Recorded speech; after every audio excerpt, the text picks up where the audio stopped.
Good evening. Uh, my name is Ed Berry, and I am the political co-chair of the local Lower Hudson Sierra Club. And also, for my sins, I am the co-chair of the state political committee for the Sierra Club. I want to welcome you all to the Climate Candidates Forum for New York 17 Congressional District. The Sierra Club, which is the sponsor of this, along with Food and co-sponsors Food and Water Watch, the Rockland Coalition to End the New Jim Crow, the Mid Hudson Sierra Club, and CoHope. Sierra Club is the oldest and largest grassroots organization, environmental organization in the United States. Here, the Lower Hudson Group, Westchester, Rockland, Putnam, and Southern Orange County it's comprised of over 7,500 members and supporters, all of whom are actively involved in trying to make our shared space more habitable and safe for future generations.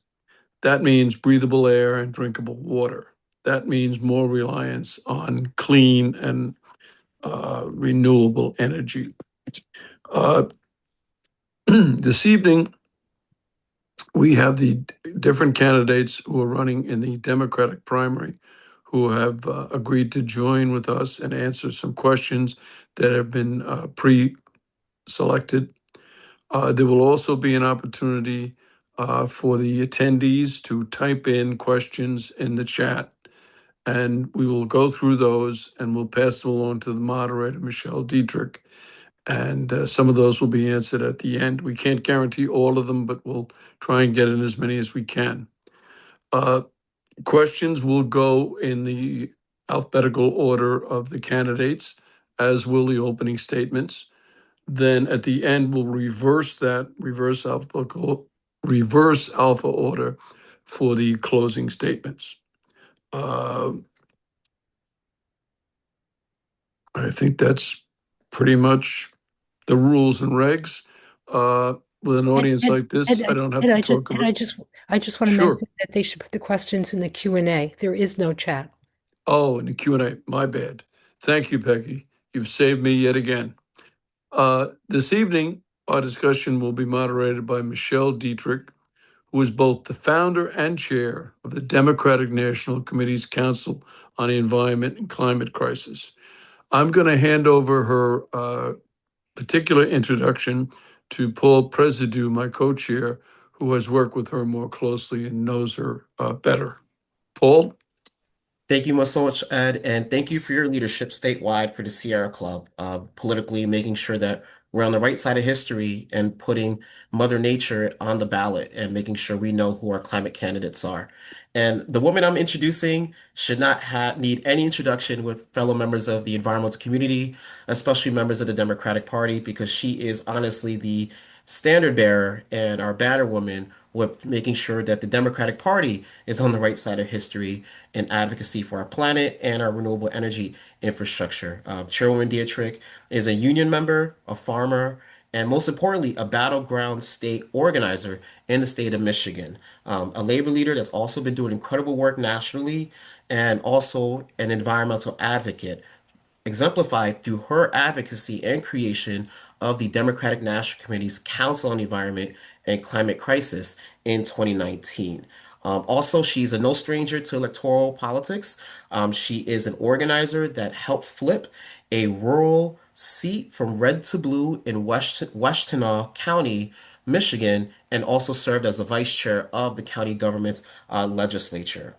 For me, it's been an honor working with Chairwoman Dietrich from when I was many moons ago the environmental caucus chair for the College Democrats of America, knocking on her door, asking her if I could be her squire, and now currently being in my third term as the Young Democrats of America environmental caucus chair, being on the right side of history with her, knowing that we had to do our best being environmental educators amongst civic leaders, but also civically empowering our fellow cousins in the climate movement to be able to identify who the best candidates are and knowing that there is so much power behind our vote, especially during key races such as who you elect to Congress.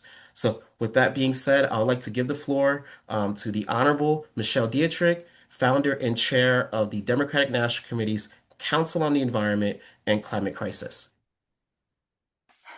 Thank you for that incredibly warm and generous introduction. And I guess I just got to say right back at you, Paul, because you are incredible leader who is growing so rapidly, and it's just a pleasure and joy to get to work with you and to watch the amazing work that you do in so many different forums.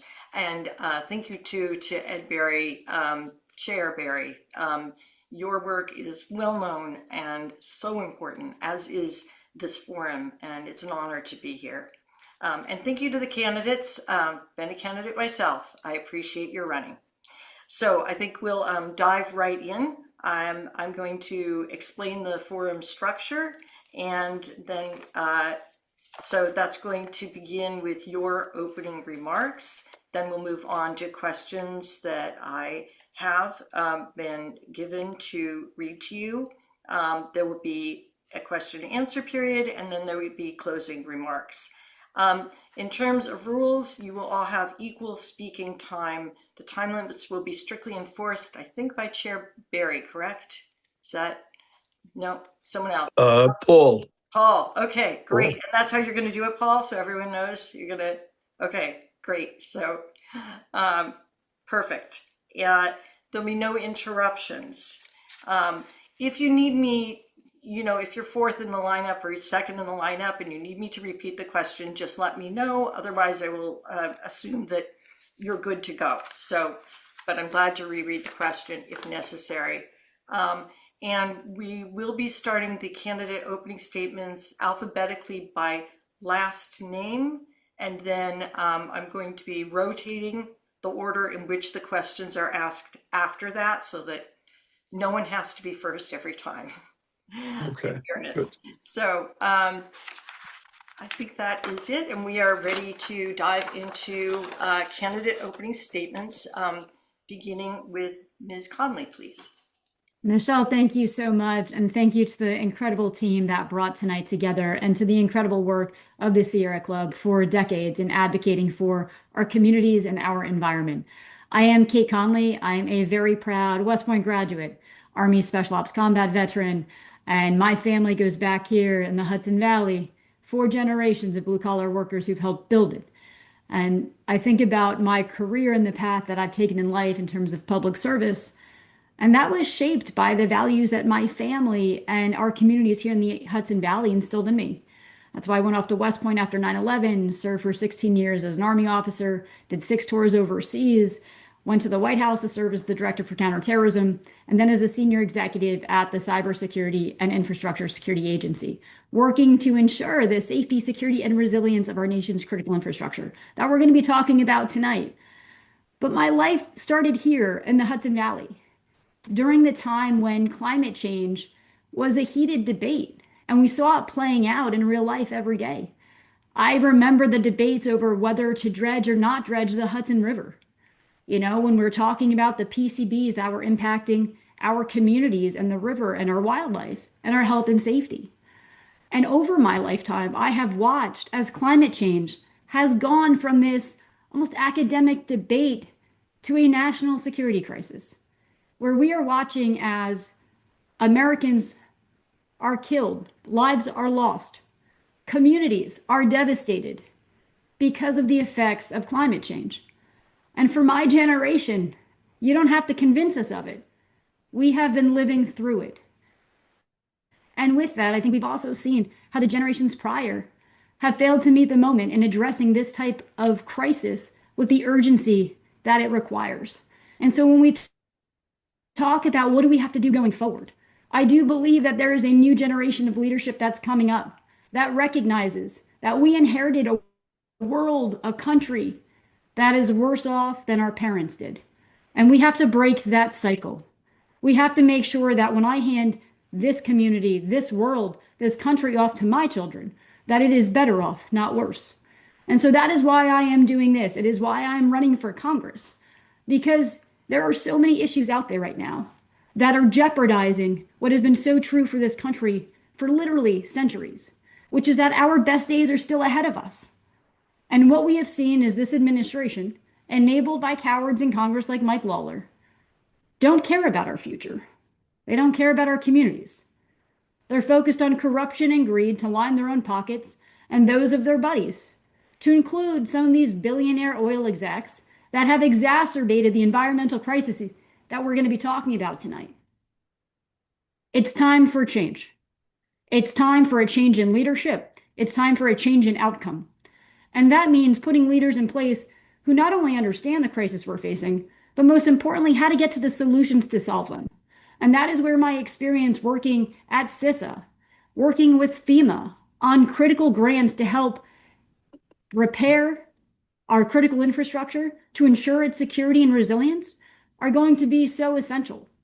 And a great example of this is the Building Resilience and Infrastructure in Communities grant program that this administration, like so many other great things, has absolutely clawed back. And I believe are going to be essential into powering and driving this critical change in course forward that our country needs. And so I know I saw the sign, Paul. It's working great.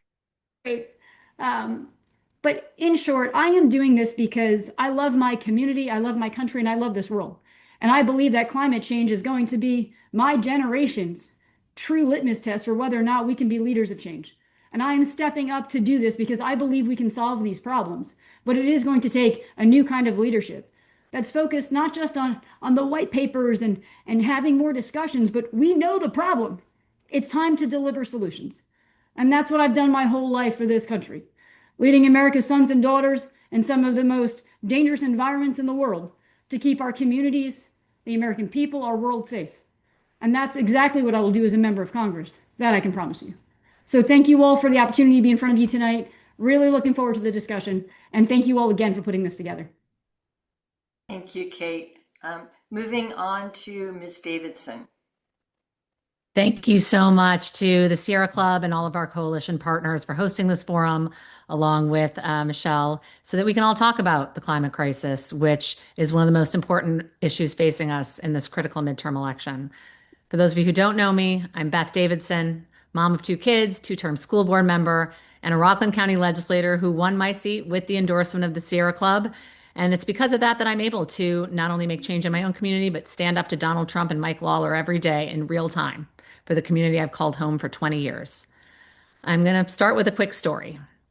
When my then 12-year-old son interviewed my in-laws for a project for our synagogue, one of the questions he got back from them was what he thought the world would be like by the time he was their age. And he said, I'm not going to live to be your age. I'm going to die by 35 from climate change. That is how the climate crisis is impacting our young people, my kids, your grandkids, more seriously than any of us realize. And as a county legislator, I have a front row seat to the ways in which Donald Trump and Mike Lawler, former oil and gas lobbyist, are making our communities even more vulnerable to climate impacts. I represent neighborhoods who see horrific flooding multiple times a year, from storms that occur not once in a generation, but repeatedly in a single season. I represent a county who regularly sees children with asthma and elevated lead levels in their blood, many of whom already have difficulty accessing healthcare.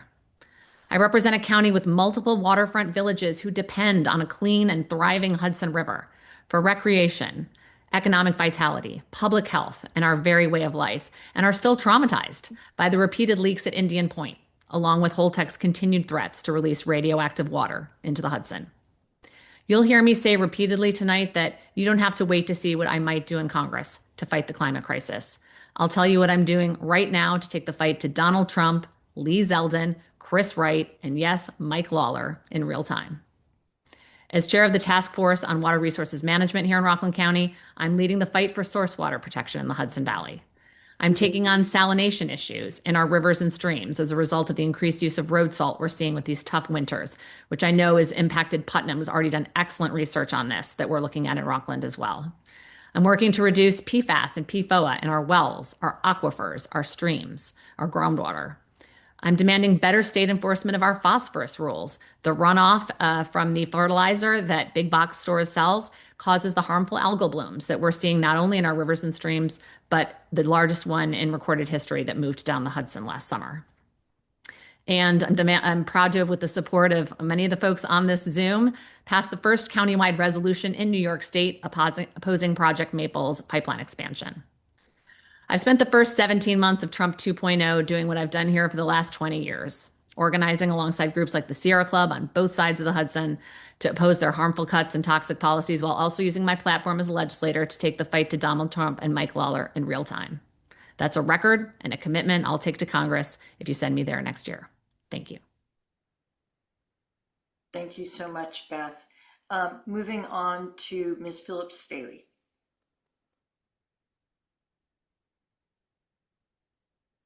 Thank you all so much for having me here. Thank you, Michelle. Thank you, Paul. And thanks to everyone who is watching, who I know is a committed advocate for the kind of environmental changes that we need to see for our region and, frankly, our planet to thrive.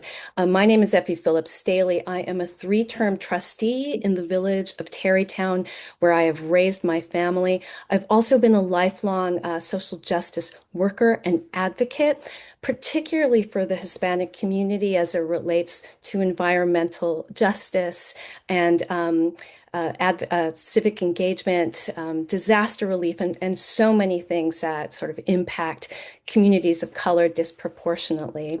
But I want to talk a bit about what I do as a trustee in Tarrytown. And I will say I first ran for office at the urging of my daughter and my community, but my daughter in particular was very scared about what climate change will bring to our future. And I wanted to model for her what we could do at a local level to really make a difference. So I am currently the liaison for TIAC, which many of you may know, but it's our Tarrytown Environmental Advisory Committee. And what this means is that I listen closely to the community, to experts, and to residents who care very much about our environmental sustainability in Tarrytown. I take their ideas, I take their research, I bring it to our trustees, our sessions, and we advance it into law. And so what that really means about me as an elected official, it's that it's critical that we listen to the community and advocates like all of you to help us advance what needs to happen at a national level. And this is what we're going to need from Congress. So this is what I want to say to all of you, especially in this moment, that as a member of Congress, I believe firmly that the direction of our environmental advocacy really needs to come from you, from the subject matter experts, from the scientists, from the people who are directly impacted, and that it is my job and our job as a public servant to really advance that through the political process. And that's something that I am very skilled at because of my role within the village. So I'll say this, what my record really sets apart is that I know how to navigate community committee structures, how to build the coalitions necessary to overcome the status quo, how to whip the vote, which is really important, and how to push projects through opposition from special interests, which are always present. We see it every time we sit at the dais. So again, I'm ready to bring the same municipal to federal strategy to the Sierra Club's agenda and beyond. So whether it's mandating green infrastructure in public housing or strengthening the EPA to force corporate polluters to pay for local water remediation, I know how to take the gear of government and actually make it turn. So again, I've done it at the village of Tarrytown level, advancing local policies that prove we can advance sustainability. So again, I'm not here to advocate for a vision. I'm here to implement one that is informed strongly by organizations like the Sierra Club. So I offer myself to you in Congress as an advocate advocate for what you need and promise you that this is something that I will absolutely push through within that role.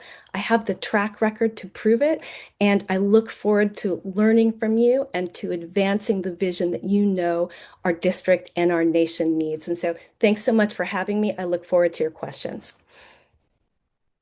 Thank you, Effie. And now moving on to the last opening statement, Mr. Sachs, please go ahead. Thanks, Michelle. Thanks, Paul. Thank you, Sierra Club, for hosting the Zoom. And thanks to all 158 participants right now watching. Hopefully the questions will zoom up to also 158 for everyone here to participate as well. My name is Mike Sachs. I am a dad of 2 young boys right now downstairs watching television. So I'm here in my hermetic sealed chamber with the blurred background addressing you all as opposed to where I usually sit with a much better background. My personal background. I am a former political and legal journalist. I am a lawyer, and I spent my career in print, TV, digital, streaming, every area of media, delivering to the public for all to understand where the power lies. I covered the Supreme Court. I covered Congress. I covered the 2016 campaigns. I've covered the Obama, Trump, and Biden administrations.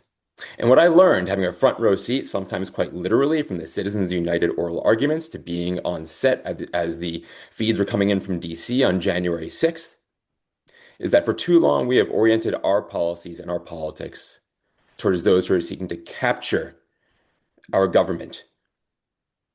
And the main driver throughout probably 50 years now have been the fossil fuel and oil and gas lobbies that have been at war with landmark legislation put forward by the environmental movement, whether it's the Clean Water Act or the Clean Air Act or the establishment of the EPA, so that the good that those laws and the administration of those laws have done would be crippled by successive Republican administrations or by Supreme Courts that have been captured by that big money.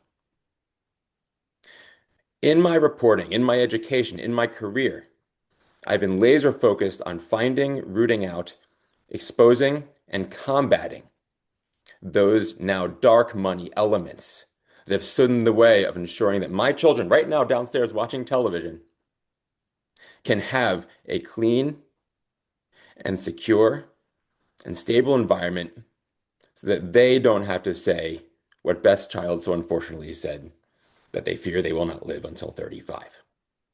We need to reorient our politics and our policies back to the people in the people's house in Congress.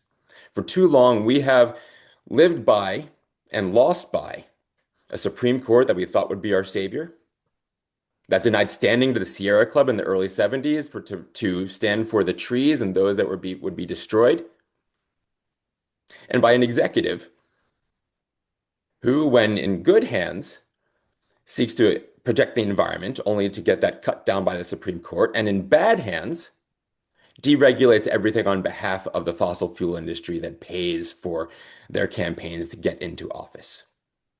Meanwhile, we have members in Congress like Mike Lawler, who are all too happy to take those checks, run them to the bank, and stay in power accordingly.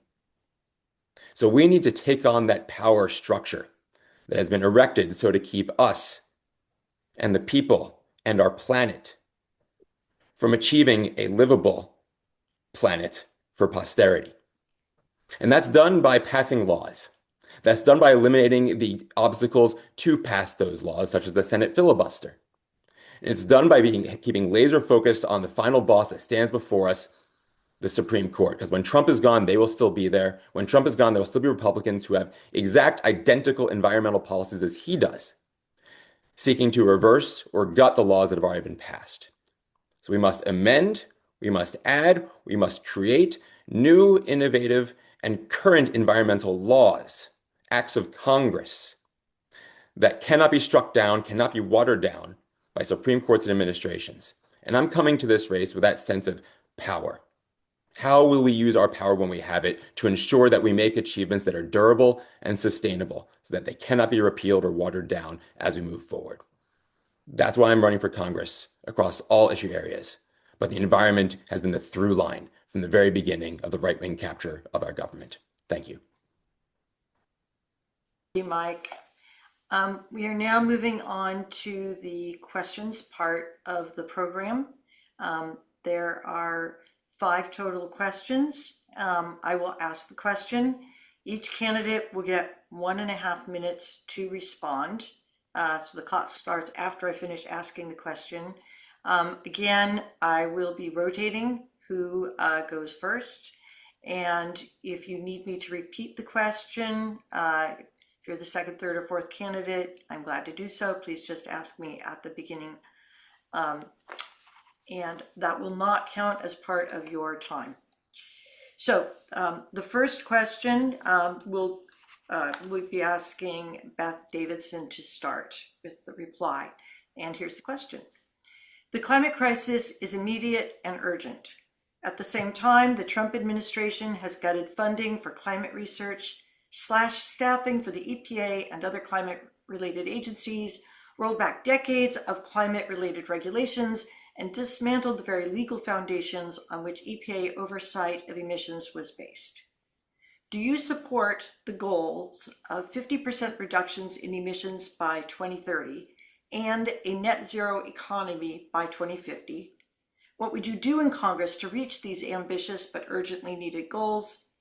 And would you vote to end subsidies for fossil fuels and to ban deep water drilling for oil? Thank you so much. And the answer is yes, yes, yes to all of the above. And I'm sure you'll hear the same or similar from all of my colleagues here, because we know what happens when Democrats are in charge. That's why we have to take back the House. The Inflation Reduction Act was the largest climate and energy investment in U.S. history, and we need to get back on that path. We need to restore the clean energy tax credits because shovel-ready projects were stopped cold by the big awful bill. We need to end Trump's tariffs that are driving up the cost of materials to build clean energy projects. But again, I don't need to tell you what I might do in Congress. I'll tell you what I'm doing right now as chair of the Environmental Committee. I've actively opposed new fossil fuel development in the Hudson Valley. As I said, organizing with Food and Water Watch to pass the first countywide resolution against Project Maple in New York State. I've approved funding as well as the people serving on the county's new Climate Smart Communities Task Force. Like Tarrytown, we want that bronze certification sooner rather than later. Because when you achieve bronze or silver certified, you get access to grants and more support, which clearly we're not getting from the federal government right now. As chair of the Environmental Committee, I've preserved hundreds of acres of open space, which is really important because forests are what we call carbon sinks and help offset our emissions. And I'm tackling the dearth of mass transit here in the Hudson Valley, especially in Rockland. I recently secured funding for a new fully electric minibus in Nyack. Breaking news, you'll get to ride that starting this spring, to shuttle people from parking lots so we can get some cars off the road. And I will also in Congress finally fight to get a one-seat ride from Rockland County to New York City to help with emissions reduction. Donald Trump shutting down the Gateway Project has closed off the funding that can make that a reality and also help with our carbon footprints for commuters coming from Rockland and everywhere west of the Hudson. So yes, I would vote to end those subsidies for fossil fuels and fight to reinstate the clean energy tax credits that Mike Lawler voted to eliminate in last year's big awful bill. Thank you. Thank you, Beth. Moving on to Effie Phillips Staley.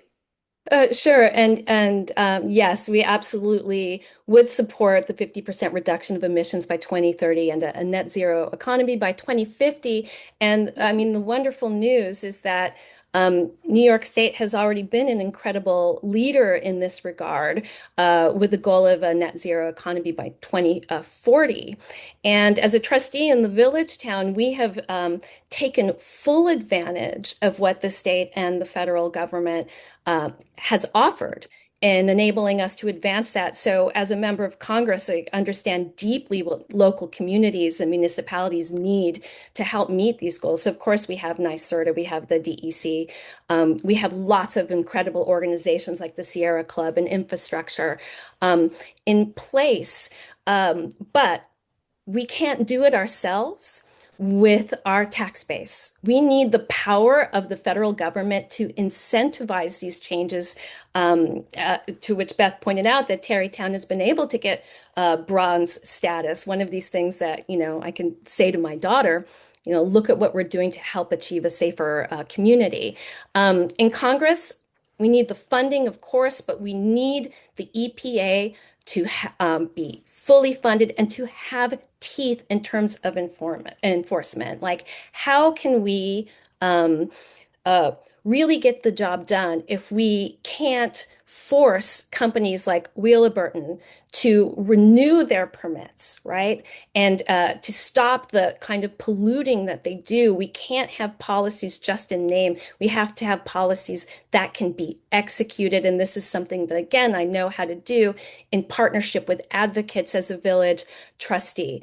Would I vote to end subsidies for fossil fuels and ban? Absolutely, because we need an energy economy of the future, not of the past. You know, we can send a group of people around the backside of the moon. We certainly can invest in the kind of energy infrastructure that we need to ensure that our planet remains safe now and into the future. And that's what I would do in Congress. I would fight for that with you. Thank you, Effie. Moving on to Mike. As Beth said, and Effie said, yes to all the questions you posed there. If you look at my website, Mike Sachs for Congress, there is a section Green New Deal. I support the Green New Deal, and part of the agenda isn't just the transitions to 2030 and 2050, as you had noted in these questions, but also transition to 100% renewable energy by 2035 through massive public investment in solar, wind, and geothermal power. And that's just one of the several things. In the lead up to your question, you had mentioned how this EPA is going about just gutting everything under Zeldin. One of those things is the endangerment finding. Now, I want to flash back 19 years, my first year in law school. I had a professor named Lisa Heinzerling who was the mastermind behind and the driving force behind the Massachusetts versus EPA landmark decision, 5-4 decision that went for the environment to ensure that the EPA had to regulate greenhouse gases. Fast forward 3 years, and the Supreme Court decides Citizens United, opening up a flood of dark money and industry money, corporate cash in campaigns. Fast forward to this year, and Zeldin is rescinding the endangerment finding, which itself is based on the Mass versus EPA decision. Why is he doing that? Because he is hoping that someone, perhaps the Sierra Club, will challenge the rescission of the endangerment finding, and that'll get to this Supreme Court, which will rule that the EPA cannot and does not have the power to regulate greenhouse gases, even if a future Democratic president and administration says they can. So what does that mean? What we must do is legislate these things. We must, in Congress, pass laws that say that the EPA is empowered and must regulate greenhouse gases, and must do it not through cost-benefit analysis, but through best available science, which, by the way, this administration, if you read in the New York Times today, is also gutting all of the science and independent organizations within the EPA. So to align their policies with this administration, that's untenable. We must get back to a place where we in Congress dictate how the administrations preserve our environment. Time's up. Thank you. And moving on to the last speaker for this question, Kate Conley. Thanks so much. Look, I believe that we can do hard things. And so not only do I believe that, yes, we need to support the climate goals of 2030 and 2050, but I believe we can achieve them. I think this goes back to, though, we have to recognize where we've fallen short for years and how doing differently is going to take different leadership. And that is where, when you look at what this administration has done and where we have to go moving forward, there's two pieces to this.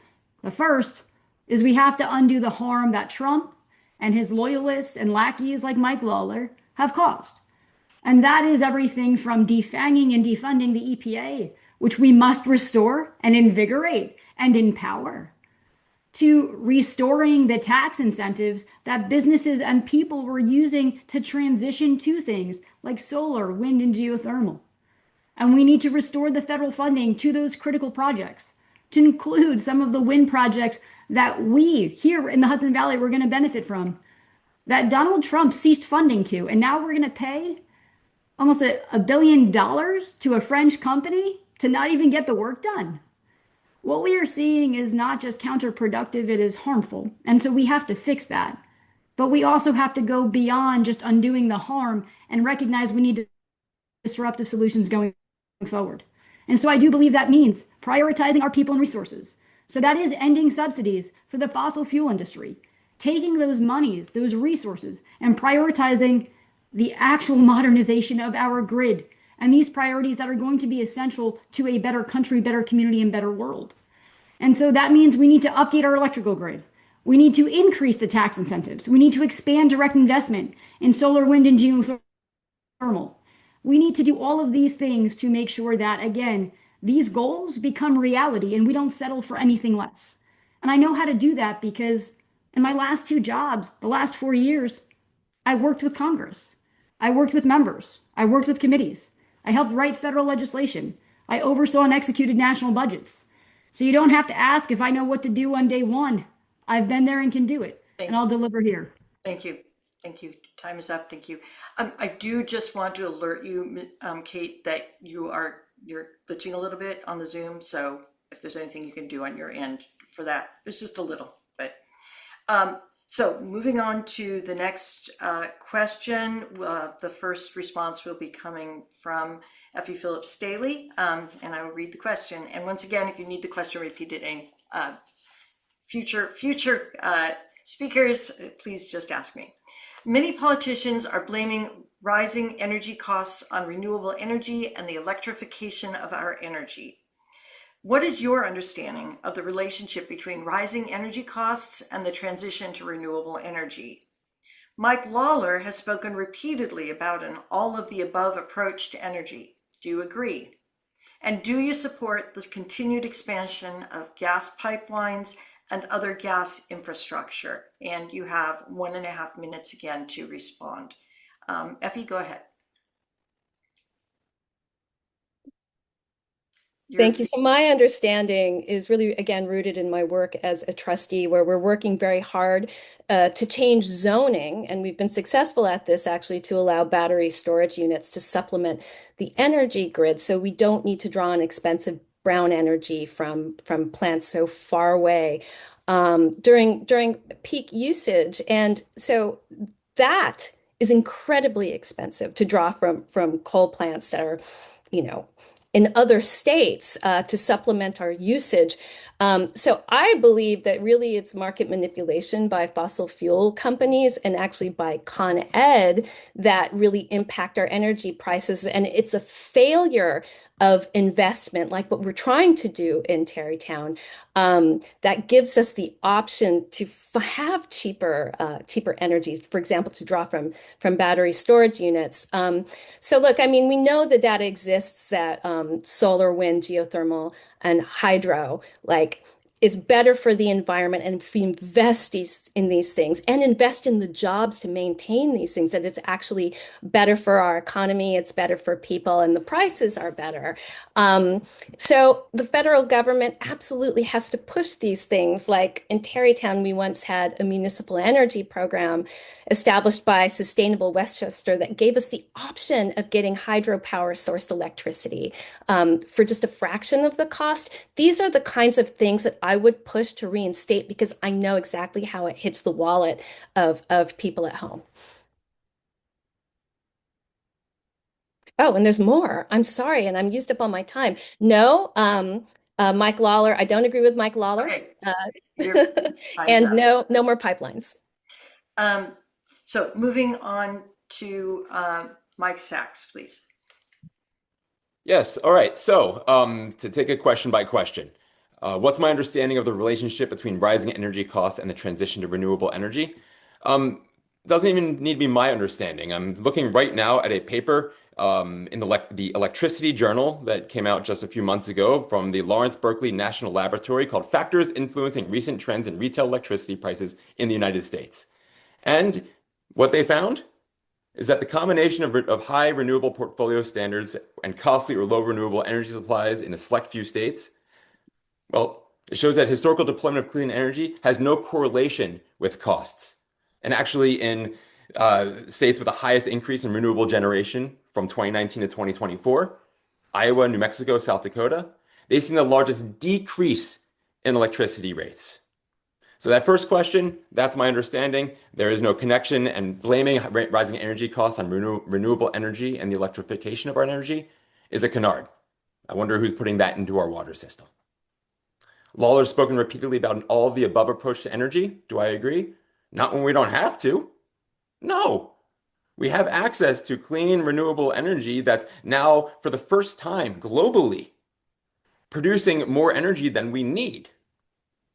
We have access to that technology if we just will the investment in it, which we did in the Biden administration and we can do in the future. Do I support the continued expansion of gas pipelines and other gas infrastructure? No. As Kate mentioned, we can get contracts again with wind farms so that we can have renewable and clean energy right off the coast of Long Island, where we did have a contract that this administration cut and paid almost $1 billion to cut. We have all the resources and technology at our hands if we just so will it. We can, and we will. Thank you. And moving on to Kate Conley. I think I need to explain to Mike Lawler that getting into a senseless war that drives up gas prices, shuts down one of the world's most principal energy corridors, and forces an entire region of energy production to stop is dumb and definitely not helping us in a moment where we are facing an energy crisis. And that is the reality in the Hudson Valley. Like every one of our energy providers is seeking a double-digit rate increase. And the reality is going forward, our energy demand is only going to go up as a technologically driven world drives that upwards. And unfortunately, we're in this crisis because the private utility monopolies, instead of prioritizing performance, prioritize profits. And instead of focusing on delivering for their ratepayers, are delivering for their shareholders.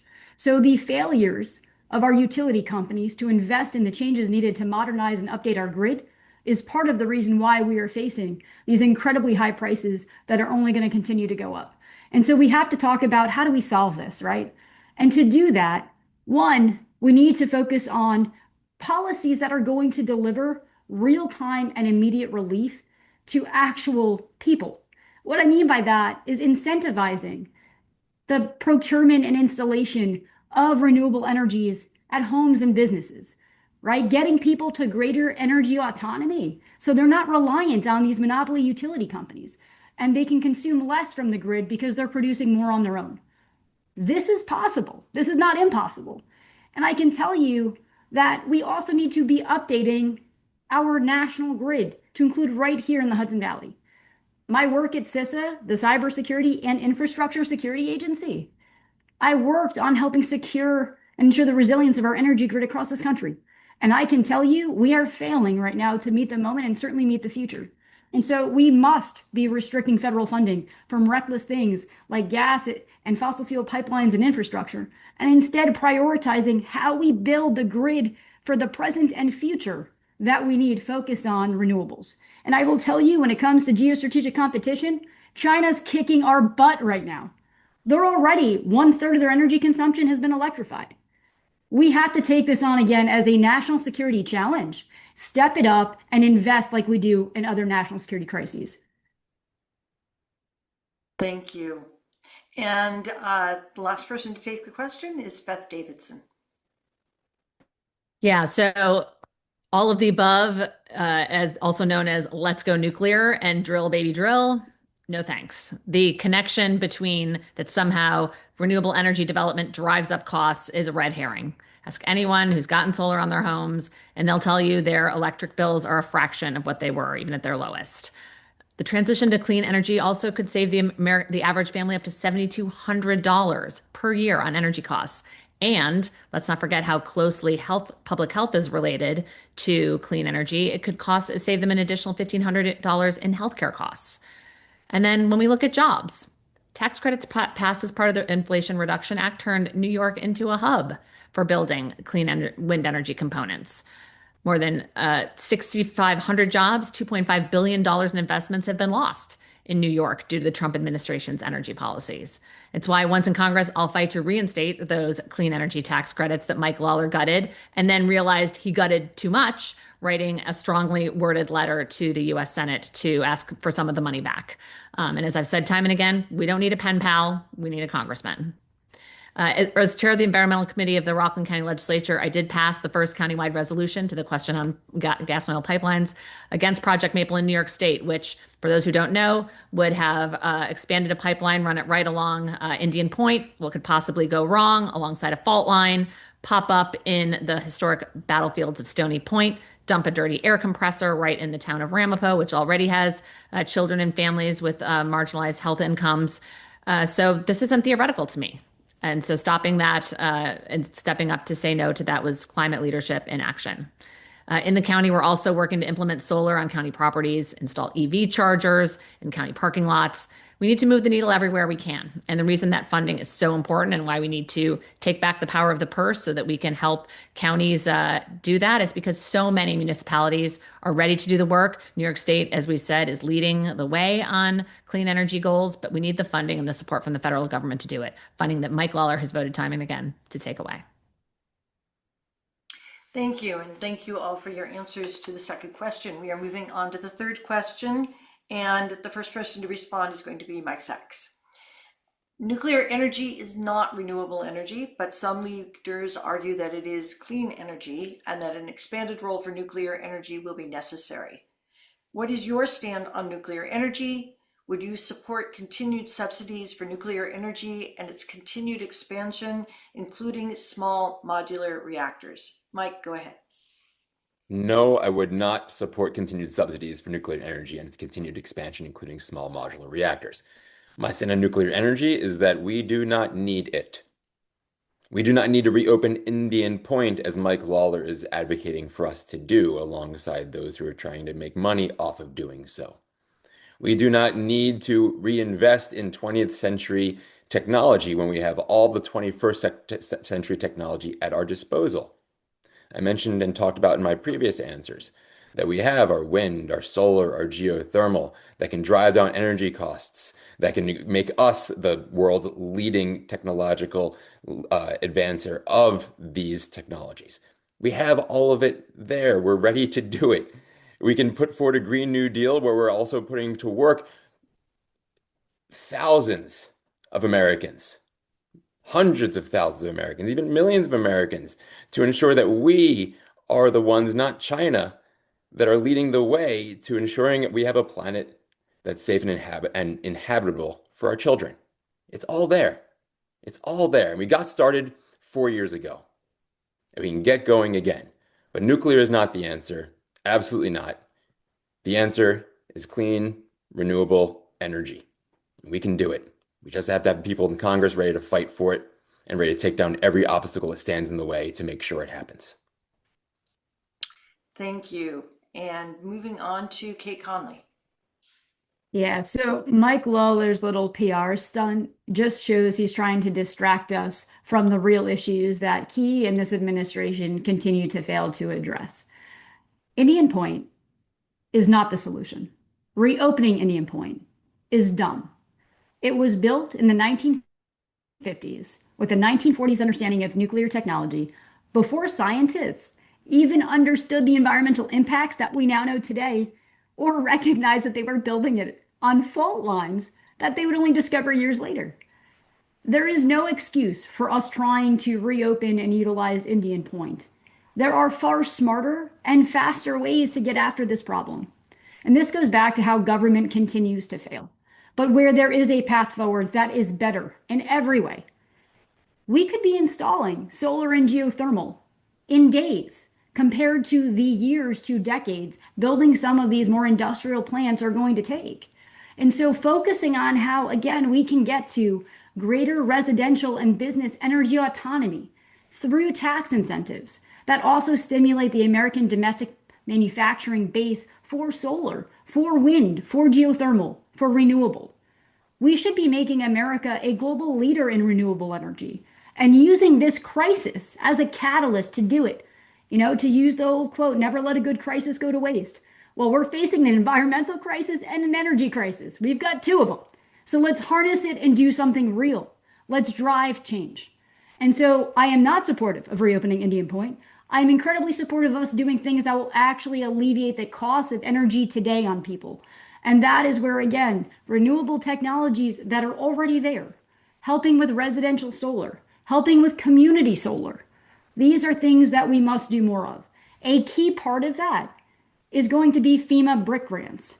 This is a multi-billion-dollar federal grant system that I'm very familiar with because at CISA I worked with FEMA on helping infrastructure projects related to this with state and locals.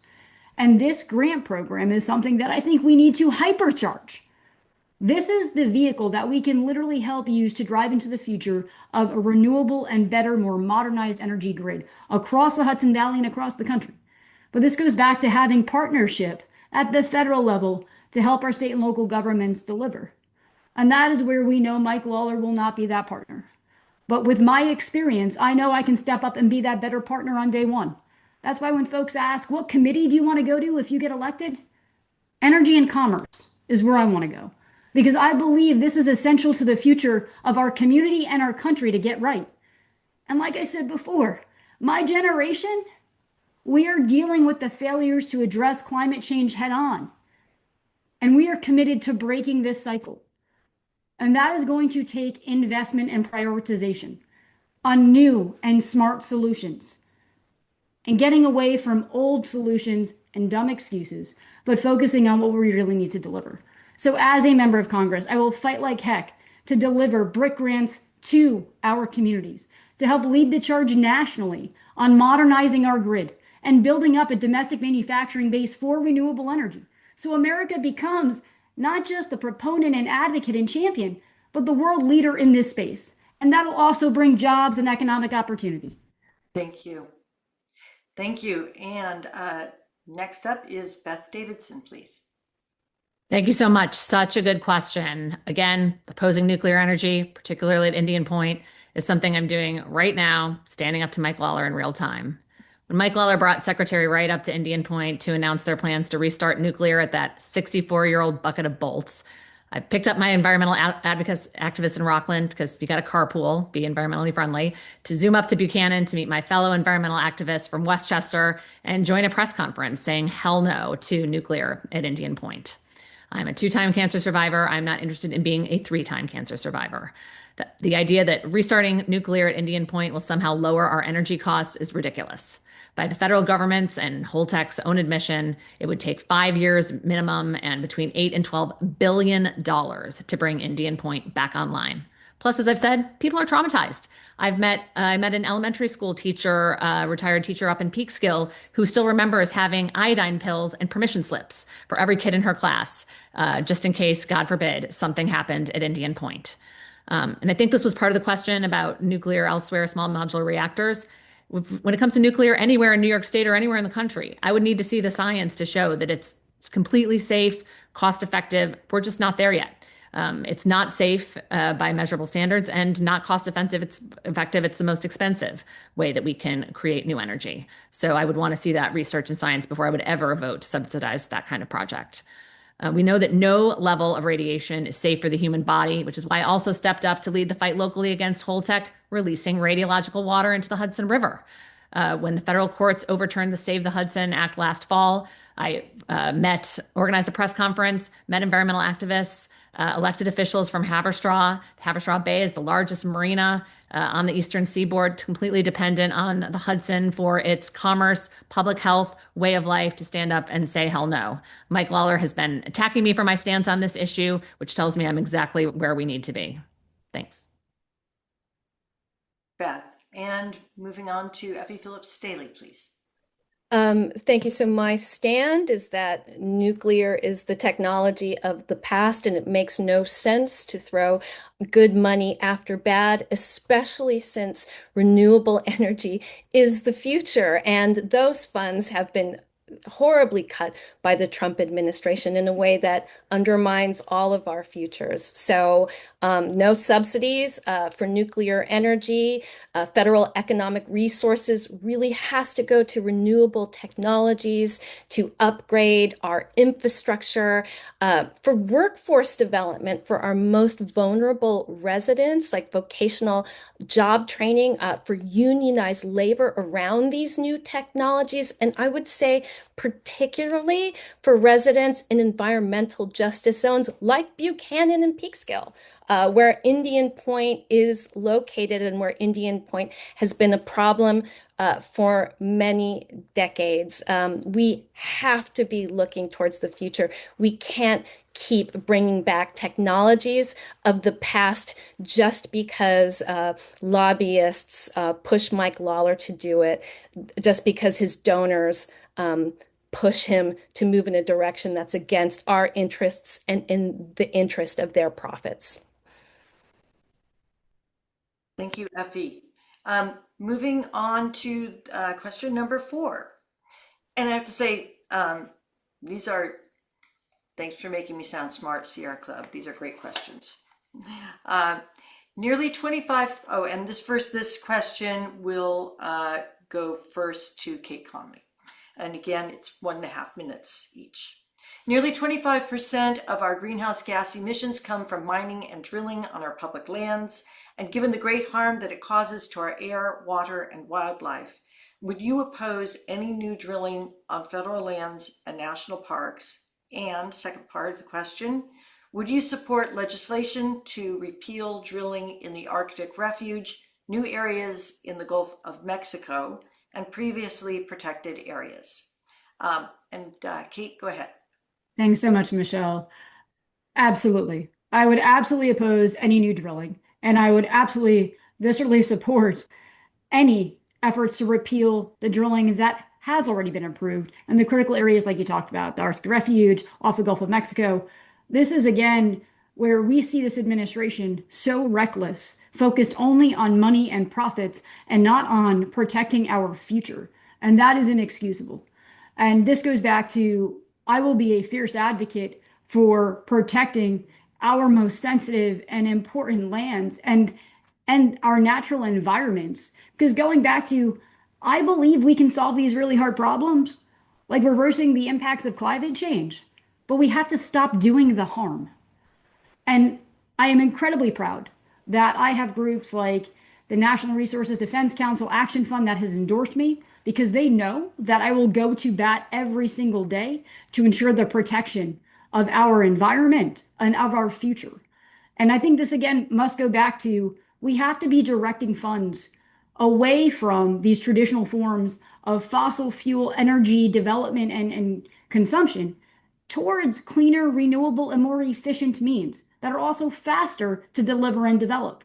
And that is going to take disruptive solutions. But I very much look forward to hauling this administration's leaders in front of committees and having them answer for the recklessness of their decisions and holding them accountable for their failure to lead this country down the appropriate path, just to, again, line the pockets of their billionaire buddies. This is just another form of corruption and how this administration is truly ruining this country. And why this November matters so much, to make sure we get Mike Lawler the heck out of here. And we have people that are going to stand up to this administration. Thank you. Thank you, Kate. Beth Davidson.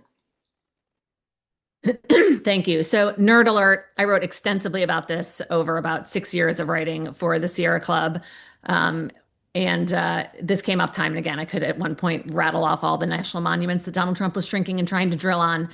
So I agree, yes, we must stop drilling in the Arctic refuge and the Gulf of Mexico. But make no mistake, Trump administration is looking to make an unprecedented grab once again of federal lands and waters. They're targeting waters not only just in the Arctic, but alongside Hawaii, if you can imagine that. During the first Trump administration, the administration bent over backwards to make it easier for oil companies to drill in national forests by squashing environmental reviews, public comment periods. I've submitted public comments on lots of things and know how important that is, and any oversight by the U.S. Forest Service. They kept leasing land right near national parks like Arches that my family was so lucky to visit last summer. Absolutely stunning, highly recommended. And then Trump took the unprecedented step of shrinking national monuments like Grand Staircase Escalante, which the Biden administration reversed, but he's looking to take back. But guess what? During that point, no big energy companies swooped in, no big oil companies, no gas companies. And so it was all, again, a red herring and a money grab and a power grab by this administration. And now they're doing it again. The Interior Department is looking at scaling back at least 6 national monuments spread across Arizona, California, New Mexico, and again, Utah, where I spent 2 weeks last summer. Many of those monuments protect the Colorado River. So this is also a clean water issue, impacting drinking water and wildlife for the entire region, along with millions of years of indigenous history and culture that local communities have fought for years to protect.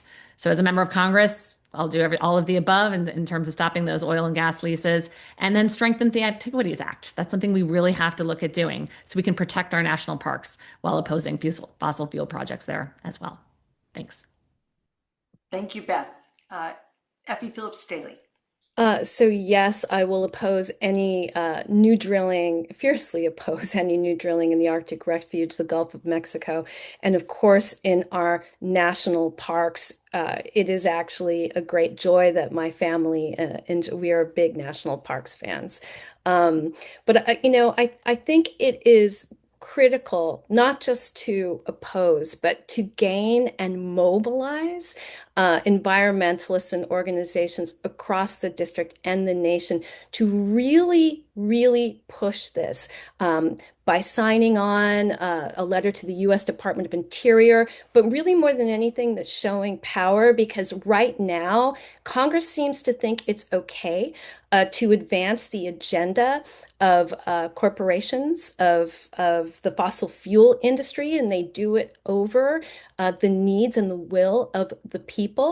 And we have to shift the Overton window on this. We need to make our elected officials feel the pain and not so much work for the people who donate to their campaigns, but work for the people who actually elect us to put us into office. I think that is absolutely critical. So again, no drilling in these places, but we have to really focus a national movement so that the Overton window shifts within government and government recognizes its true job as a public servant of the people and not of corporate donors. Thank you, Effie. And Mike Sachs. I'm going to zoom out a bit because when you go last in one of these round robins, then everyone's occupied the field. So I want to build on what Effie was just saying, and frankly, what Kate and Beth were saying as well. How do we achieve what we're talking about? Well, we have right now been living in a point where we shouldn't be here. Drill, baby, drill should not even be a thing anymore, but for the zombie Reaganism we're living in, where corporate money keeps alive what should be politically exhausted positions among the Republican Party and keeps us then hitting each other on this very small terrain when we should be punching up at those who are keeping us from actually advancing to where we can be into a very new political era. So that sounds all, generalities, but let me tell you how we're going to do that. Where we can use the 120th Congress with a majority in the House, if not also the Senate, to present the American public with an alternate reality of what we can be when we are all in it together. This isn't just environment. This is voting rights. This is reproductive freedom. This is immigration. This is everything that we've been fighting about. Healthcare, all of it. We can put forward legislation that is big and bold and is reflective of where we actually are as a country and what we need to do and the problems we can solve the way we did in Reconstruction, the way we did in the Great Depression, the New Deal, and the way that we did in the Great Society. We can do all of that. But we do that by hailing in the bad guys, using our oversight power to talk about the criminals, the corrupt, the incompetents who have bought this government and bought this Senate and bought this current Congress and the Supreme Court to block us from getting stuff done, to delivering for the people what we promise. That's how we slay these zombie Reaganists who actually shouldn't even have any sway at all in our government at the moment. This is how we're able to actually effectuate good policy that helps all of the people so that when Republicans even try to say we're going to take that away, all of us get our pitchforks out. That is how we move forward. That is how we turn the page. And we have a government that serves all of us. Thank you. And moving on to the fifth question. In Rockland County, and the first person to answer this is going to be Beth. In Rockland County, nearly all of the drinking water is contaminated with multiple PFAS chemicals, some of which have been found toxic even at the lowest detectable rate levels.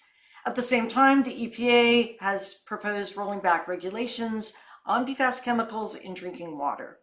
What would you do in Congress to address the contaminations of our drinking water and our exposure to PFAS and other toxic chemicals in thousands of consumer products? And would you support a ban on PFAS in non-essential products? Beth. Again, yes, absolutely. And thank you, Peggy, who I know I'm sure had a hand in this question for her many years of advocacy as part of the Rockland Water Coalition, because PFAS is a chronic and dangerous problem in the Hudson Valley and in Rockland, where I'm raising a daughter, having struggled with infertility myself. I certainly am anxious about the amount of PFAS that she's ingested. As we know, it causes hormone imbalance and other reproductive problems. So this is something we need to tackle immediately. Westchester also has a huge problem, as does Putnam. And, again, Mike Lawler voted to defund clean water projects in Putnam and Westchester, in Ossining and Pleasantville, along with a clean water project up in Mayapack. While I support a ban, I can also tell you what I'm already doing right now to fight for clean drinking water. As Peggy said, in 2020, local sampling indicated PFAS in all of our water sources. So Veolia, but also small water suppliers in Nyack and Suffern, and our wells as well, and our source water. So this is, a systemic problem that requires a systemic solution. And so, as chair of the Rockland County Task Force, I submitted a public comment in December to the New York State Department of Health, asking the department to protect New Yorkers' drinking water from federal rollbacks by codifying and locking in PFAS regulations at the current federal levels before they're rolled back, which are actually a bit better than New York State's. I've also passed resolutions supporting Senator Harkin's Plastics Packaging Reduction Act, and I'm pursuing remedies to end road salt contamination. PFAS, unfortunately, not the only toxin that's in our water. The road salt that's increasingly, as I said, in our water can lead to health problems like hypertension while hurting biodiversity. And as I said, I'm also have partnered with the county executive, working across the aisle to make sure to ask New York State to actually enforce fertilizer runoff laws so we can end that problem as well. Thank you. Thank you. And Effie, you're muted. So thank you. I've met with many advocates across Rockland and really throughout the district about this issue, and I believe it is essential that in the first 100 days of Congress that we convene a national task force that unites subject matter experts with residents on water pollution to really discuss this. Because again, I spoke about shifting the Overton window. In the last question, we are in a situation here in this county with extraordinary PFAS pollutants, and yet it's shocking that we aren't able to identify and penalize the corporations that actually are the source of this pollution. So we also need to make sure that the EPA actually has the teeth to penalize and hold corporations accountable. We need to invest in additional research so that we have an ability that is better than it is now to eliminate the PFAS pollution that's within our water. And I will say this, we also have to use this task force to look at current provisions within the Clean Water Act to codify stronger protections. Like, this is essential. The private sector needs to be held accountable. They keep dodging it to protect their profits. We need to stop the way they prioritize their profits over our health. Thank you. And thank you, Effie. And Mike.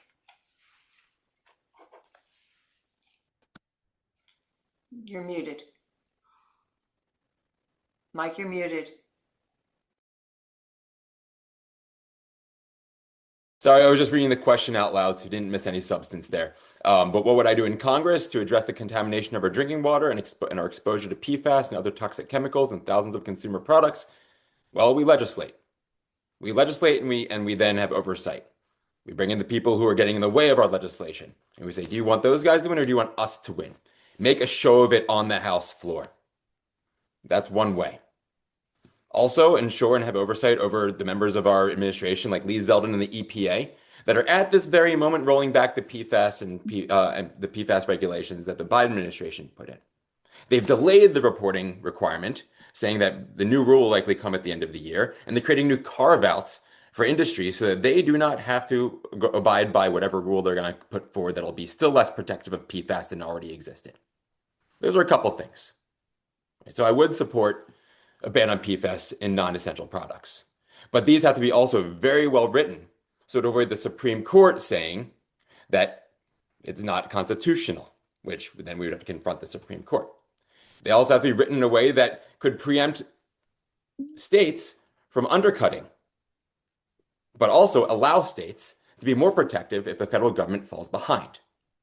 But there are many different ways to do this, along with every other kind of pollutant in our environment under the Clean Water Act or Clean Air Act that we can fight to ban and to ensure that we have safety and health for our children and ourselves in perpetuity. Thank you. Mike, and last, Kate Conley, go ahead.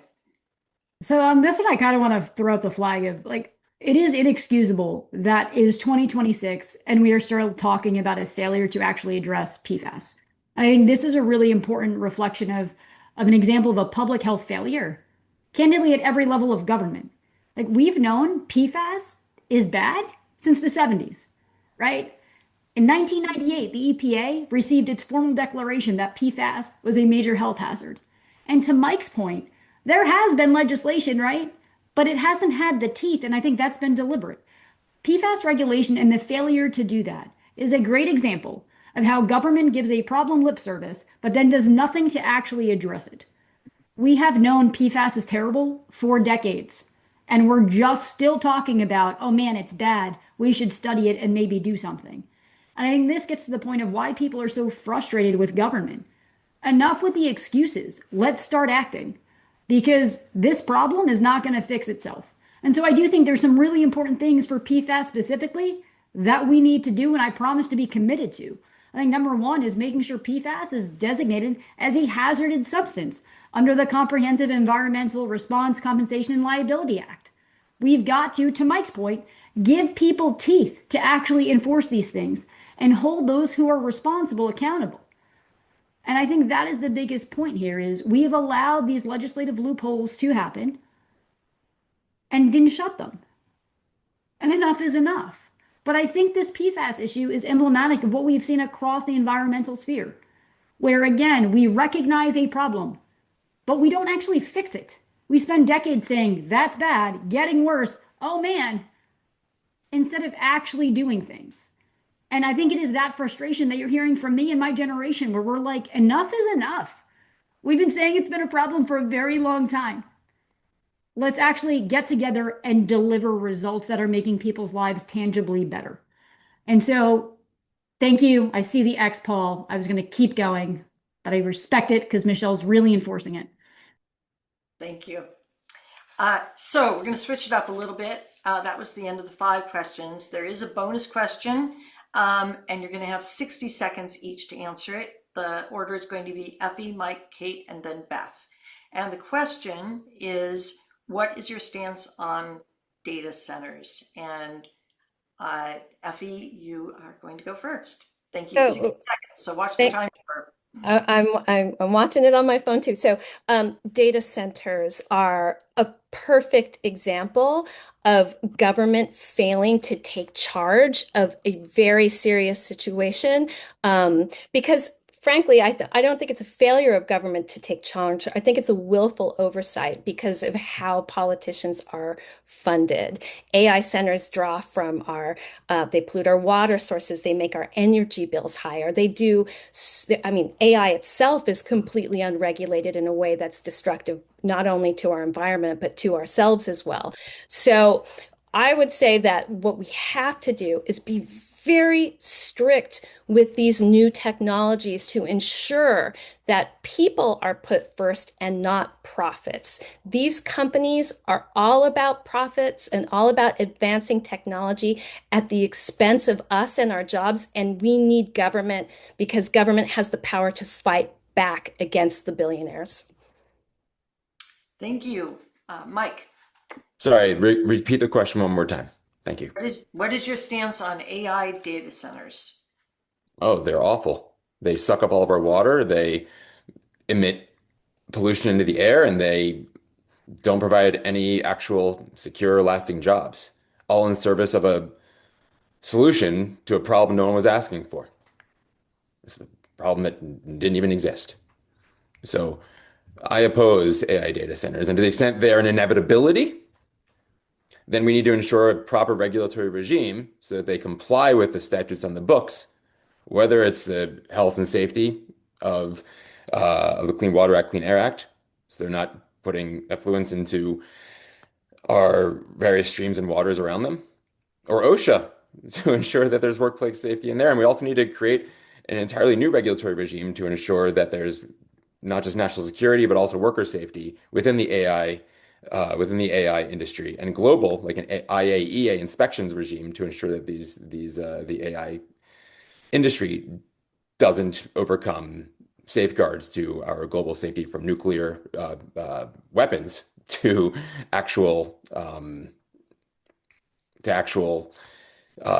worker safety. Thank you. Thank you. Thank you. And Kate. Yeah, so I've spent quite a bit of time over in Orangetown and Rockland County where you see people living through the impacts right here in New York 17 of data centers popping up, where they've got three, a fourth is on its way. And I think this goes back to the importance of local officials who are approving these projects need to understand the harm that they are going to bring. And I think this goes back to the importance of having federal regulation, because what we are seeing across the country and even right here in New York 17 is communities unwittingly agreeing to terms where these data centers are literally profiting off the backs of our communities. They are using our energy, using our water, and it doesn't have to be that way. And they're not creating long-term jobs. And with that, we've got to make sure that we are putting our priorities on how does any project help improve the quality of living and the quality of our communities, period. And that means investing in infrastructure, not helping diminish it or utilize it without giving anything back. And so I do believe there needs to be federal regulation on data centers that helps ensure that they are not exacerbating climate change. We need data centers. We're not going to get rid of them. But there is no excuse that they're not running on all renewable technology. We can mandate that. We can mandate things to make sure they are better going forward than what we are seeing play out. And that's why I've been an advocate too for regulation on AI, period, to ensure that it is used as a public good and that people cannot use it for bad. And that's some of the work I did at CISA. Thank you. And Beth. So I'm going to agree with Effie that it's bad policy, but it's also bad planning. And I'll talk about what that I mean by that in a second. We already have multiple large data centers in Rockland, another one on the horizon in Orangetown. As has been said, they create noise, they bring fire risk, they are major energy sucks, they destroy habitat. And I'm grateful to my friend Assemblyman Pat Carroll, who's introducing legislation requiring data centers to cover the increased utility costs, so the costs of increased demand aren't passed on to the rest of us ratepayers. Equity is a huge piece of all of this. I meant to mention that with PFAS too, because filtering PFAS, could be increased costs on ratepayers if we don't demand more from the utility companies. That said, as a legislator, here's what I mean about bad planning. I would love to bring in different kinds of companies, manufacturing, healthcare, innovation, and clean energy jobs, as we all want. But what holds us back is the lack of affordable housing. Almost every problem we experience in Rockland and around the Hudson Valley is tied to a lack of affordable housing. As chair of the Environmental Committee and chair of our new Housing Committee, I hold those two things in tension, and I recognize that, one thing data centers don't need, people. So if we want to bring in companies that actually create jobs with people in them, we need more housing. Thank you. And I want to thank all of you for really keeping with the time limits and making that easy. It's just so important to keep it fair for everyone. So thank you. We are moving into it's all great. I'm really looking forward to the audience Q&A part of this. And as I understand it, the political co-chairs are going to I'll be calling on them to pose the questions. The response is 1 minute again per candidate. And I think in the interest of making sure we get more questions, we're going to keep with this rotation where I just quickly call on you rather than have a more informal response. So first question, I'm not sure who's going to pose it, but please go ahead. Thank you, Madam Chair. So I'll field the first question in the chat, and this is from Dr. Courtney Williams of the city of Peekskill, who shared, given a lack of a functional environmental protection agency, how will you ensure the Title V air permit oversight delegated to New York State Department of Environmental Conservation is done? And how can we hold polluters accountable and shut them down if necessary? Thank you. The order is going to be Mike, Kate, Beth, and Effie. And again, you can ask Paul, Co-Chair Paul, to repeat the question if necessary. Mike, go ahead. 1 minute. Yeah, so the Title V re-permitting issue with the Wheelabrator incinerator in Peekskill is a real big problem. It's a 40-year-old polluting apparatus that gives everyone asthma. And the only reason it hasn't been shut down is because there are local interests that don't want it to. So, as a member of Congress, if we can't get the federal government to actually issue the permit, then we have to lean hard on those in Peekskill who find themselves either benefiting from the status quo or find themselves unwilling to just change to find new solutions. But there are new solutions available. We can go to zero waste policy. We can advocate that at the federal government to ensure that we here in our district can adopt a zero waste policy that limits the amount of incineration that the Wheelabrator needs to do in the absence of our being able to actually shut it down and create a new solution that doesn't give everyone asthma. Thank you. Kate. Yeah, so I'll try to go through this quick, but I think there's a few very solid things that we can do. So one, I very much support strengthening the Clean Air Act to expand citizen and state enforcement authority when the EPA fails to do its job, like we're seeing today. And so broadening who can actually hold these polluters accountable within a certain time period. And I think that is really important and will help insulate us in the future if we ever have an EPA again that fails to meet the moment. But that gets to my next point, which is we can't allow this to happen again, right? I think this goes into codifying requirements and strengthening the requirements of the EPA and potentially making the EPA head not a political appointee. Because I think so much of this comes back down to leadership. And the leadership we have seen this administration bring in has led to departments and agencies straight up not doing their job. And that is not something we can afford to happen again. So I do believe that we need to relook who is at the head of the EPA and whether that should be a political appointee or not. We need to make sure we are restoring funding for both enforcement and personnel at the EPA once we take the House back and we're able to do so. And then the last part is I think we need to hold hearings on the Title V backlogs and expired permits in our region because these are issues that must get addressed. And excuses, like we're out of time.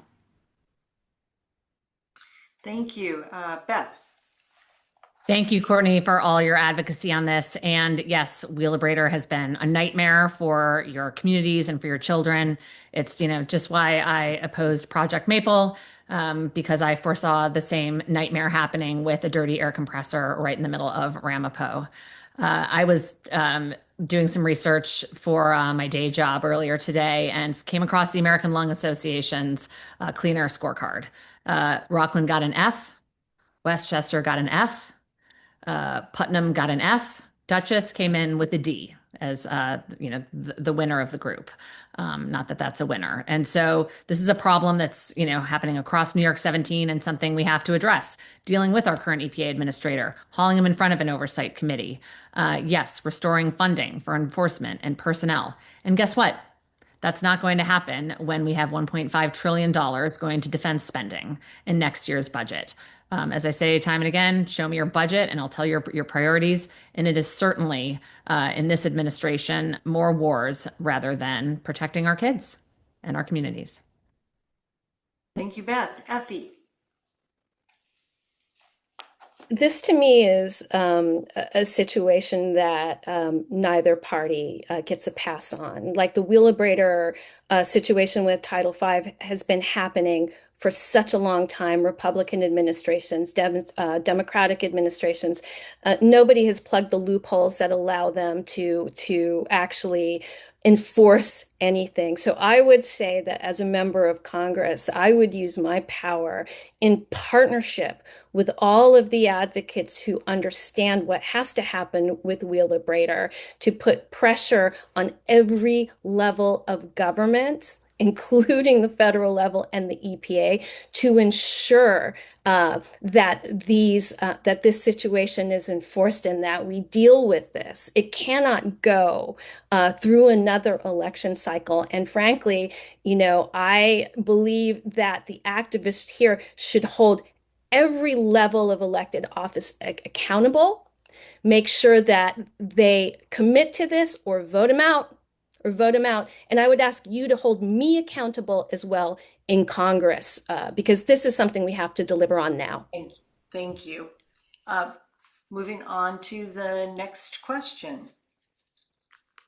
So question number 2 comes from Lisa Lindblom. Please list what you think are the 3 most important environmental problems facing Americans in New York 17 today. Great question. It's going to be Kate, Beth, Effie, and Mike. Kate. Yeah, so clean water is the first one, right? Because we talked about PFAS contamination and it goes beyond that. So having safe and healthy drinking water should be a fundamental thing that we shouldn't have to fight for. But even right here in the Hudson Valley, we don't have that in 2026. That's outrageous. I think to Effie's point, we need to be holding people accountable for a failure to deliver on something that's pretty darn basic. And that's just clean water. The next priority has to be renewable energy investment because right now we are seeing way too many families getting priced out of being able to pay their energy bills. And that's going to get worse, not better.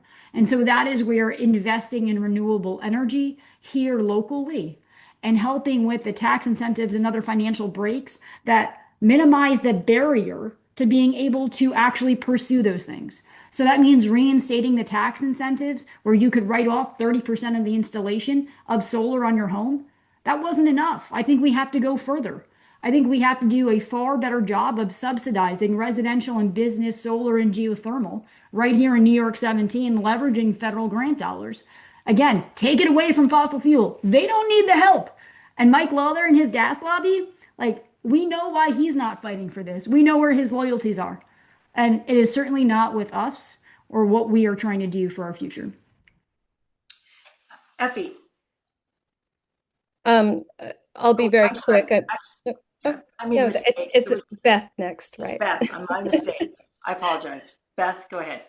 Sure. So I have to start with, and showing my bias as someone who has to maintain and pay for county roads, extreme weather is a huge problem that is obviously accelerated by the climate crisis. But, these huge storms that bring extreme flooding and then also periods of drought where we see even over the winter worrying periods of not enough rain.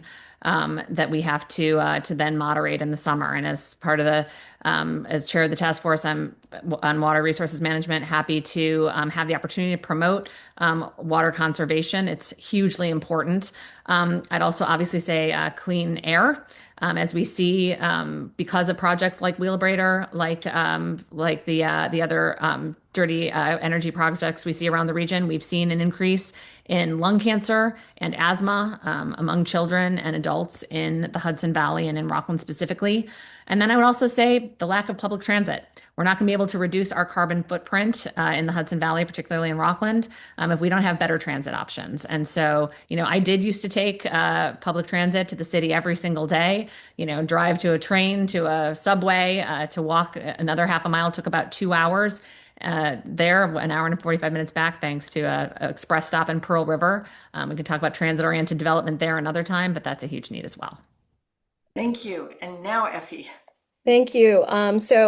Quickly, of course, infrastructure as a trustee, this is something that we deal with constantly. We have infrastructure that was designed for a different climate. It is something that absolutely has to be rebuilt, and with federal support, because a local tax base absolutely cannot do this. It impacts everything from our ability to build new housing to our ability to be safe. As it relates to insurance for housing and so many different things and costs. Yes, for clean energy, we need to have clean water, clean air. all of this is true. But what I would say is we have to pay special attention to climate justice zones because these things disproportionately affect the poor, it disproportionately affects people of color. We are in an administration that thinks we can erase these things, but it is we cannot. We need to take care of the people who are burdened the most, and so we have to name these things and be accountable to it. Thank you. And Mike. Each of the three things my colleagues said, the substantive issues are correct, and we could just close our eyes and pick any single one, and it all presents a really big issue for us. But they all exist because of three structural issues: this current Congress, this current president, and this current Supreme Court, all in thrall to a Republican Party that has been bought by special interests, including the fossil fuel industry, dedicated to keeping us where we are right now. We can retake Congress and stop Congress from being a problem and start being a part of the solution so that we can present issues and present answers to each of the three things my colleagues provided so that we can deliver for the people of New York 17 and across the country solutions to the environment that we've been blocked from doing for the past 40 years.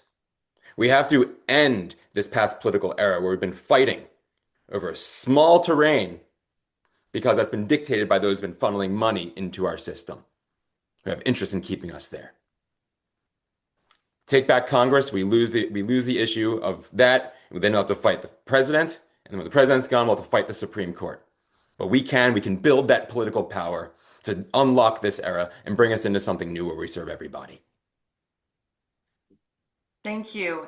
And I'm going to ask our co-chairs if they think we have time for one more question. What are your thoughts, Ed? We have one more, or?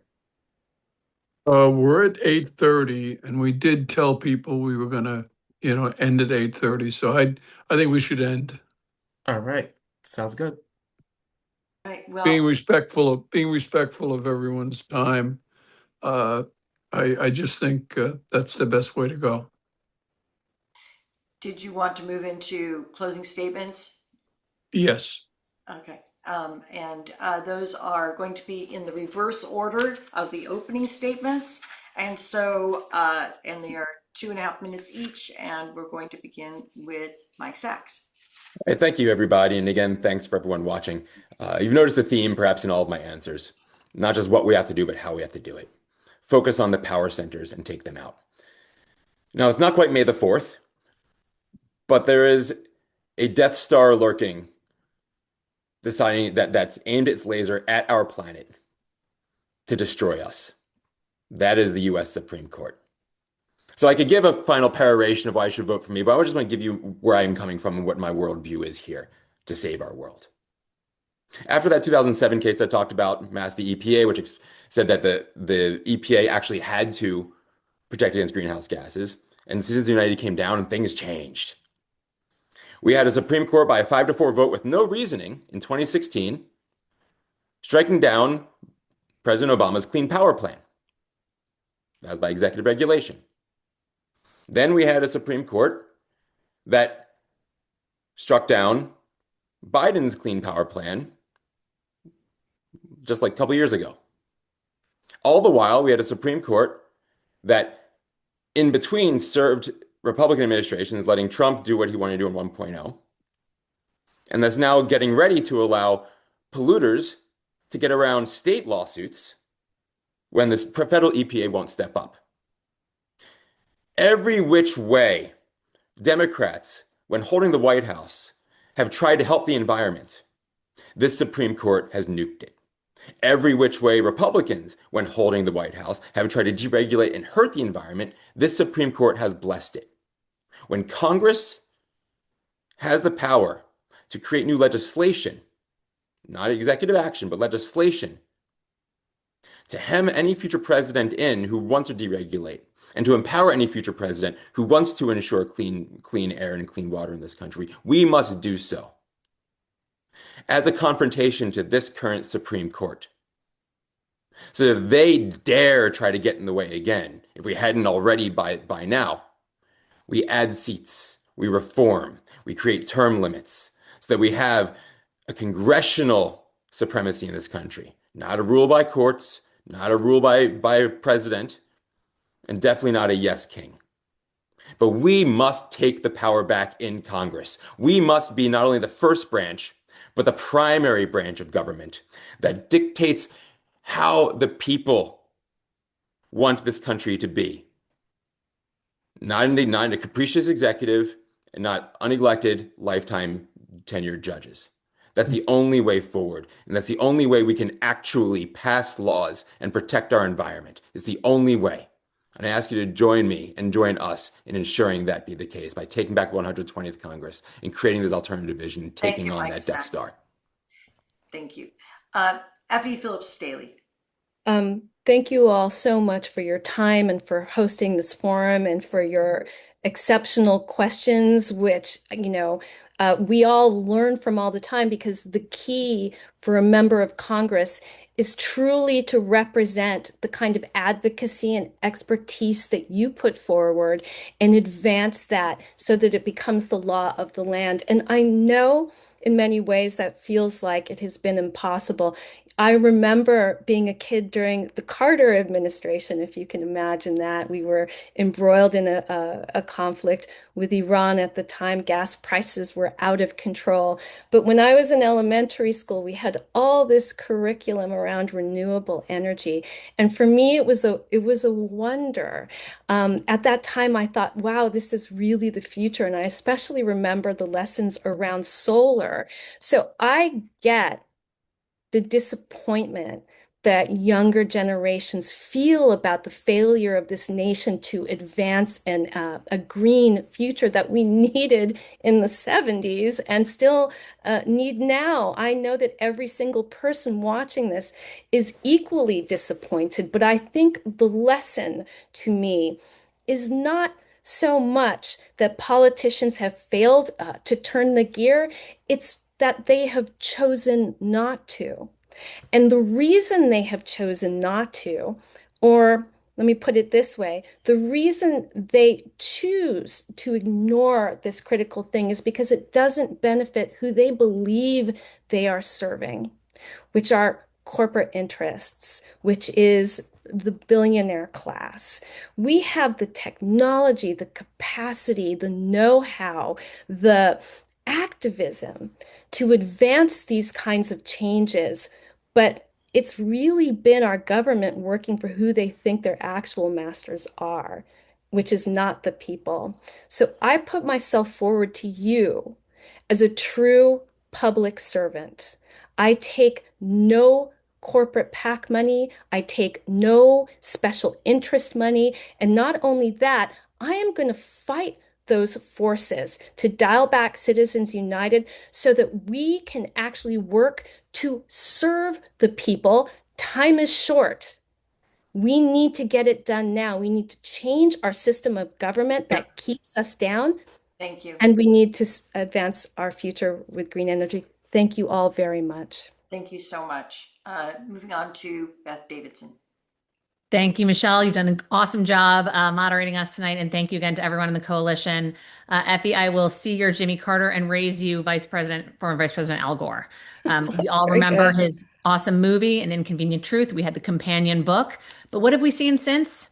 All too convenient lies about clean energy and how expensive it is, how hard it would be to do, and why we have to continue things like dirty oil and gas pipelines, clean coal, which we all know is not a thing. And that's why we have to beat him in the fall. And so I've talked a lot tonight about what I've done as a Rockland County legislator, as an environmental committee chair, the newly appointed member of Rockland's reconstituted agricultural board. We used to have hundreds of farms here in Rockland County before the Tappan Zee opened. We're down to just 5. And I will fight with every tool in my tool belt to make sure that we protect them along with all of our beautiful green spaces and wildlife while continuing to confront the climate crisis. But my environmental leadership actually goes back much further. As a staffer for Emily's List and multiple congressional campaigns, I've helped to elect dozens of environmental champions to the House, to the Senate, and to governorships. As a community advocate in Nyack, I've served on the steering committee for the Greater Nyack Bike and Walk Master Plan. I volunteered for the Nyack Parks Conservancy and the Tree Committee. As a Girl Scout leader, I did annual cleanups with my troop for Keep Rockland Beautiful. You don't even want to know some of the things that we found in the Sparkill Creek. And as a member of the next school board, I supported solar and other LEED certified projects as part of our physical plants while supporting outdoor science education for our young people, getting out there in hip boots a couple of times myself. And as a longtime writer and strategist, I've worked for the Sierra Club National, Food and Water Watch, Wilderness Society, Environmental Working Group to raise millions of dollars, as well as vital awareness for critical environmental and public health causes. As we've said over and over tonight, the world is on fire, and we cannot afford to have a member of Congress who needs on the job training when it comes to confronting and addressing the climate crisis head on. I've proven I can build coalitions across the aisle on climate policy. Water Task Force is a joint effort between myself and our Republican County Executive, Ed Day, and I've delivered unanimous votes on much of what I've talked about tonight. And we also can't afford to put someone without a proven record of running and winning tough campaigns. I'm the only candidate in the field who's beaten Republicans in tough races and delivered the first Democratic supermajority in Rockland County history while boosting turnout by 20% right in Mike Lawler's backyard. Clean energy and climate justice, to close it out, are issues that motivate voters, especially young voters. And I'm the only candidate in this field who not only has a record of accomplishments to contrast to Mike Lawler, but I'm taking the fight to him and Donald Trump in real time. With your vote on June 23rd, I'm ready to take that fight to Washington and fight for all of us as well. Thank you very much. Thank you. And Kate Conley. I always feel like it's really hard to have a closing statement and when Mike Sachs leads with the Death Star. You know what I mean? In terms of some excitement here. But I could not agree more with some of what has been said in terms of this country is at this crossroads because politicians have sold out what is best for political ambition. We need fundamental change. And I do believe we need to unrig Washington. I am very proud to lead the charge on things like not taking corporate PAC money, ensuring that we prohibit stock trading by members of Congress. You want to talk about people benefiting from what is happening? We need to ensure that there are actual ethical standards that are enforced and people are held accountable. That's why I'm also supportive of making sure that any sitting member of Congress actually divests of their stocks. They shouldn't have financial interests tied to the decisions they are making. They should be there to serve the public, period.